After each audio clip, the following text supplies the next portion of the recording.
अहिल्यानगरच्या पाथर्डी तालुक्यात ओबीसी समाजाचा एक मेळावा होतोय. आपल्यासोबत लक्ष्मण हाकीत. पेन दिला तुम्हाला एका तुमच्या कार्यकर्त्याने आणि घरी येऊन तुम्ही पेन भेट मिळते, पण तुम्ही एका बाजूला फेसबुक पोस्ट करता. काय आहे सगळी एकंदरीत भूमिका? खरं तर 6 वाजल्यापासून ते येऊन खाली थांबलेले आहेत. पाऊस पडतोय बाहेर आणि हे फक्त पुण्यातलं नाही बोलत मी, तर दैत्य नांदूर परिसरामधल्या 50 किलोमीटर परिसरामधल्या लोकांचे कॉल येत आहेत. सर तुम्ही किती वाजता निघताय, कुठं आलेले आहात आणि आम्हाला तुमच्याबरोबर जॉईन व्हायचंय. आता isakal.com आहे देशातील नंबर 1 ची मराठी न्यूज वेबसाईट. प्रत्येक अपडेटसाठी isakal.com ला नक्की भेट द्या. कुठल्याही तालुक्याच्या बाहेर किंवा जिल्ह्याच्या बाहेरची लोक तिथं येत नाहीये. त्यामुळं माझं म्हणणं एवढंच आहे, महाराष्ट्रातल्या ओबीसींचे हक्क अधिकार कुठंही गेले नाही पाहिजेत, ते टिकले पाहिजेत. कुणाला राजकारण करायचं आहे त्यांनी राजकारण जरूर करावं. त्यांच्या राजकारणाला आमच्या शुभेच्छा आहेत. त्यांनी कधी आवाज दिला तर हा ओबीसी बांधव ताटमानेनं त्यांच्या पाठीशी उभं राहील. पण कोण इव्हेंट बनवत असेल आणि कोण ओबीसीच्या या मानसिकतेचं राजकारण करत असेल तर त्याचा मात्र धिक्कार कुठल्याही परिस्थितीमध्ये कितीही मोठी किंमत मोजावी लागली तरी चालेल. त्याचा प्रतिकार आम्ही करू आणि त्याच्या विरुद्ध परखडपणे आम्ही व्यक्त होऊ. पोस्टचं काय? पण पोस्टमध्ये लिहिलंय की स्टेज उभारू शकत नाही, गाड्या देऊ शकत नाही, चहा पाजू शकत नाही, असं का लिहिलं? मग काय वाटतं? असं लिहिण्याचं कारण असं की रोज आम्ही सकाळी 6 वाजल्यापासून रात्रीच्या 2 वाजेपर्यंत हा माझं शेड्यूल आहे. या शेड्यूलमध्ये धावत असताना, पळत असताना, एवढे कार्यक्रम होत असताना आपण कुणालाच खर्च करू शकत नाही. लोक खर्च करतायत, लोक बोलवतायत, लोक स्टेज लावतायत, लोक स्वतःची डिझेल टाकून गाड्या घेऊन तिथपर्यंत येत आहेत. आणि एवढा लोकांचा प्रतिसाद असताना आपल्या कार्यकर्त्यावरती हल्ले होणं, आपल्याला 2 फोन बंद करून ठेवावे लागणं, ट्रोल होणं, एखादी पुण्यतिथीची पोस्ट लिहिली तरी त्याच्यावरती शिव्या देणारे महाभाग या महाराष्ट्रामध्ये आहेत. शत्रूंचे हल्ले मी समजू शकतोय, त्यांनी बदनामीचा, त्यांनी ह्याला डॅमेज करणं हे त्यांचं धोरणच आहे. पण त्याचबरोबर स्वकीय माणसं ज्यावेळी स्वतःच्या कुठल्या तरी फायद्यासाठी ओबीसीच्या या मानसिकतेचा जर कोण फायदा घेणार असतील तर त्याला आमचा विरोध असेल. पण मग स्पष्टपणे भूमिका का नाही मांडत तुम्ही? कोण येते स्वकीय माणसं? का तुम्हाला त्रास देतात? वेळ आल्यावर निश्चित मांडेन, पण ओबीसीच्या हक्क अधिकाराच्या संदर्भात, बजेटच्या संदर्भात जर कोण माणसं त्याचं राजकारण करत असतील तर त्याला आपला विरोध असेल. काय त्रास झाला पण तुम्हाला? आत्ता माझ्या कार्यकर्त्याचे 2 हात मोडले गेलेले आहेत, त्याच्या डोक्यामध्ये वार झालेले आहेत, त्यातला टाके पडलेले आहेत, पाय सुद्धा फ्रॅक्चर, 3 ऑपरेशन झालेले आहेत त्या कार्यकर्त्याचे. मेडिकल रिपोर्ट जरूर घ्यावा मीडियानं, पण त्याच्या विरुद्ध एकही लोकप्रतिनिधी, एकही माणूस पुढे येऊन बोलायला तयार नाही. एवढी वाईट परिस्थिती. आणि गुन्हा काय तर ओबीसीचं आरक्षण टिकलं पाहिजे. गुन्हा काय तर ओबीसींची छोटे मोठे मेळावे घेतोय. 500 लोकांचा मेळावा, 1000 लोकांचा मेळावा, 50,000 लोकांचा मेळावा. अरे आम्ही राजकारण्यांची पोरं नाही, आमच्याकडे पैसे नाहीत, आमच्याकडं 2-5 कोटीचं बजेट नाही. आम्ही परखडच बोलणार ना. आम्ही सामान्य माणसाच्या हिताचं, ओबीसींच्या हिताचंच बोलणार. त्यामुळे कुणीही आम्हाला अंडर एस्टिमेट करायचं नाही. साम टीव्हीच्या एका मुलाखतीत तुम्ही म्हणाला होतात की मला 2-2 फोन बंद करायला लागतात, माझ्या घरापर्यंत लोक पोहोचतात म्हणून. निश्चित घरापर्यंत पोचलेले आहेत. घरापर्यंत फोन तर एवढे आलेले आहेत. मी रात्री एक फोन नंबर पण दाखवला की माझं नेक्स्ट टार्गेट हा लक्ष्मण हाके असेल. हा माझा फोन नंबर आहे, ज्याला कोणाला अडचण असेल त्यांनी फोन करावा.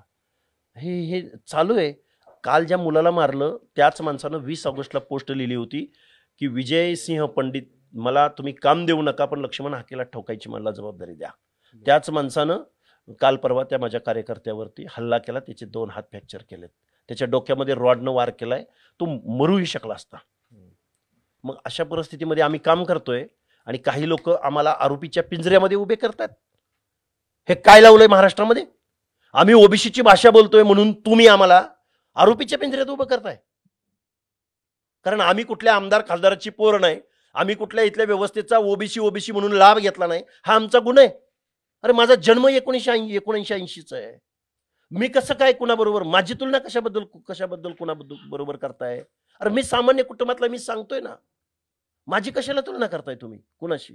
त्यामुळं राजकारण ज्याचं त्याला लखलाप. आम्ही ओबीसीची लढाई लढणार आणि मी येऊ घातलेल्या काही कालावधीमध्ये ओबीसीच्या हर एक संघटनाच्या प्रमुखाला पुण्यामध्ये बोलवतोय किंवा मुंबईत बोलवतोय आणि एक बैठक करतोय.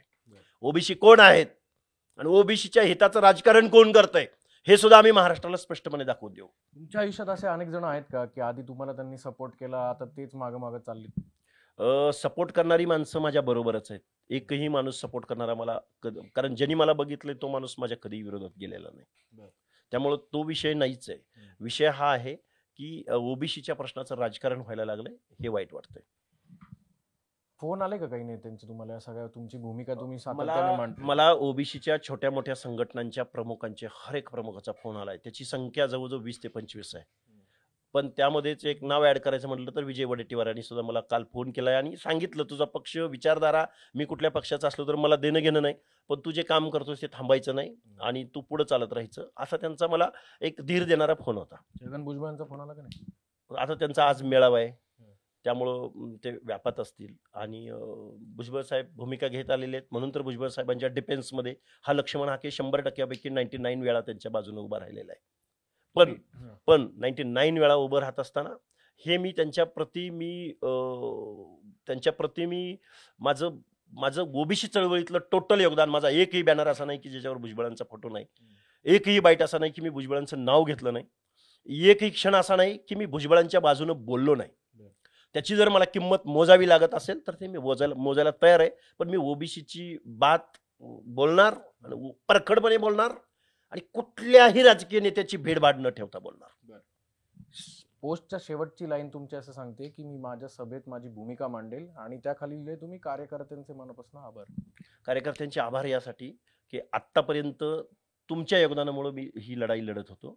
पण आता इथून पुढे जर आपले भले मोठे नेते पुढे येणार असतील, इव्हेंट बनवणार असतील, तर काही लोकांच्या मनात शंका निर्माण होऊ शकते ना. त्यामुळं मी मग त्या तुलनेमध्ये म्हणा किंवा मी त्या पद्धतीने करू नाही शकलो किंवा काय अशी ती थोडीशी विमनस्क परिस्थिती होती. पण ठीक आहे, ओके, सर्वसामान्य माणसं बोलवत आहेत, जोपर्यंत बोलवत राहतील तोपर्यंत जाईन आणि या प्रश्नावरती परखडपणे आवाज उठवेन. शेवटचा प्रश्न, काल रात्री ही पोस्ट टाकल्यानंतर अनेक तुमच्या कमेंट्स वगैरे आल्या, झोप बीप लागली आता व्यवस्थित? आज निघणार आहे? हा, झोप तर लागली खूप दिवसानंतर, 4 दिवसानंतर रात्री झोप लागली आणि लवकर उठलोय, 6ला तयार आहे मी, तुम्ही यायच्या अगोदर तयार आहे, मी निघालोय आणि दैत्य नांदूरला जातोय आणि बेधडक कुणाचीही भेडभाड न ठेवता आणि कुठल्याही पक्षाचं मला देणं घेणं नाही. आमचं आरक्षण गेलंय, हे आरक्षण टिकलं पाहिजे, ही रस्त्यावरची लढाई लढण्याची माझी जबाबदारी आहे. मला कुठल्याही पक्षाची कुठल्याही नेत्याची फिकीर नाही आणि मी कधीही कुणाला घाबरणार नाही. ओबीसी समाजासाठी मी लढतोय, मला कुठल्याही पक्षाची किंवा कुठल्याही नेत्याची फिकीर नाही, माझी भूमिका जी आहे ती मी परखड मांडणार आहे आणि जे मुद्दे आहेत ते देखील मी माझ्या भाषणातून समोर आणील, अशी भूमिका स्वतः ओबीसी नेते लक्ष्मण हाके यांनी व्यक्त केली आहे. कॅमेरामन आदर्श कटकेसह अक्षय बडवे, साम टीव्ही न्यूज, पुणे. देश विदेशातील प्रत्येक घडामोडींचे लाईव्ह अपडेट मिळवण्यासाठी आता साम टीव्हीच्या सर्व सोशल मीडिया प्लॅटफॉर्मला लाईक, फॉलो आणि सबस्क्राईब करा. तसंच सर्व नोटिफिकेशनसाठी बेल आयकॉन प्रेस करायला विसरू नका.